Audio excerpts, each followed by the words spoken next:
I now give the floor to a representative of United Nations Watch. Thank you, Mr. President. 6 decades ago, in the aftermath of the Nazi horrors, Eleanor Roosevelt, René Cassin, and other eminent figures gathered here on the banks of Lake Geneva to reaffirm the principle of human dignity. They created the Commission on Human Rights. Today we ask, what has become of this noble dream? In this session, we see the answer. Faced with compelling reports from around the world of torture, persecution, and violence against women, what has this Council pronounced? What has it decided? Nothing. Its response has been silence. Its response has been indifference. Its response has been criminal. One might say, in Harry Truman's words, that this has become a do-nothing, good-for-nothing Council. But that would be inaccurate. This Council has, after all, done something. It has enacted one resolution after another, condemning one single state, Israel. In 8 pronouncements, and there will be 3 more this session, Hamas and Hezbollah have been granted impunity.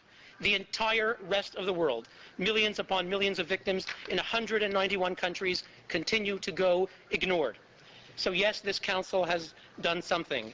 And the Middle East dictators who orchestrate this campaign will tell you it is a very good thing, and that they seek to protect human rights, Palestinian rights.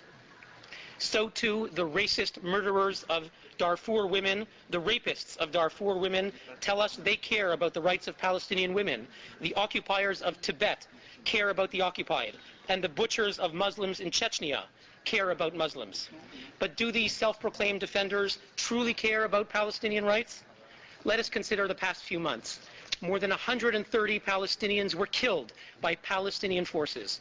This is 3 times the combined total that were the pretext for calling special sessions in July and November. Yet the champions of Palestinian rights, Ahmadinejad, Assad, Gaddafi, John Dugard, say nothing. Little 3-year-old boy Salam Balusha and his 2 brothers were murdered in their car by Prime Minister Haniyeh's troops. Why has this Council chosen silence? Because Israel could not be blamed. Because, in truth, the despots who run this Council couldn't care less about Palestinians or about any human rights. They seek to demonize Israeli democracy, to delegitimize the Jewish state, to scapegoat the Jewish people. They also seek something else, to distort and pervert the very language and idea of human rights. You ask, what has become of the founder's dream, of Eleanor Roosevelt, of René Cassin, of John Humphrey, P.C. Chang, Charles Malik, who assembled here in Geneva 60 years ago? Mr. President, with terrible lies and moral inversion, this Council is turning that dream into a nightmare. Thank you, Mr. President. Por primera vez. For the first time in the session, I will not express thanks for that statement. I shall point out to the distinguished representative of the organization that just spoke, the distinguished representative of United Nations Watch. If you'd kindly listen to me, I am sorry that I'm not in a position to thank you for your statement. I should mention that I will not tolerate any similar statements in the Council. The way in which members of this Council were referred to, and indeed the way in which the Council itself was referred to, all of this is inadmissible.